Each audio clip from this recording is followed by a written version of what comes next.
Plus de 7 mois après les événements de mai dernier, Céline continue d'y croire et se tient prête à accueillir du public dans son gîte situé dans la commune de Vaud. Hop. Alors ça, c'est le bungalow 1. Tac, je jette les uns ici. Hop.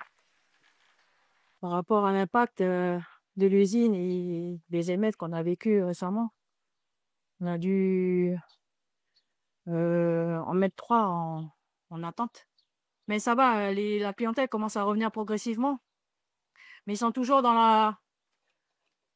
craintifs par rapport à la venue jusqu'ici. Il y en a qui m'appellent même pour demander si la route est assez praticable. Après avoir repris la gérance en février, Céline s'est retrouvée confrontée à l'annonce de la fermeture de l'usine de Cognambo qui générait la plupart de ses réservations.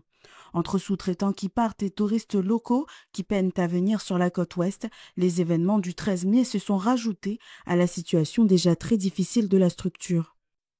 Maintenant, moi, ce que j'attends de la part des dirigeants, c'est qu'au moins ils prêtent l'oreille à tous ces prestataires touristiques, quoi, tous ces acteurs qui mettent en avant le tourisme ici en Calédonie. Pas que le tourisme, mais aussi le sens culturel. En province nord, la fréquentation touristique a drastiquement baissé, passant de 50% en 2023 à 30% cette année post-exaction. Des chiffres qui ne découragent pas la stratégie du GIE Tourisme Nord qui s'active pour relancer l'attractivité de la destination. La baisse du taux de fréquentation, elle, s'explique par deux principales raisons. Donc, c'est le sentiment de méfiance, de peur des visiteurs du sud, qui représente quand même une des clientèles principales pour la destination nord, et notamment celle de la baisse du pouvoir d'achat. Le GIE a toujours tenté de garder le lien avec ses prestataires.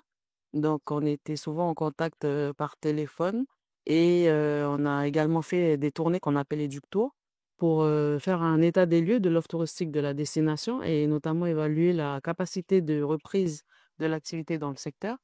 Donc, on s'est rendu compte que la plupart étaient prêts à la relance. Si la reprise se fait doucement, la motivation des structures touristiques dans le Nord est bien présente. Comme Céline, de nombreux acteurs du secteur se disent prêts à accueillir du monde en cette fin d'année et montrer l'authenticité de la destination Nord.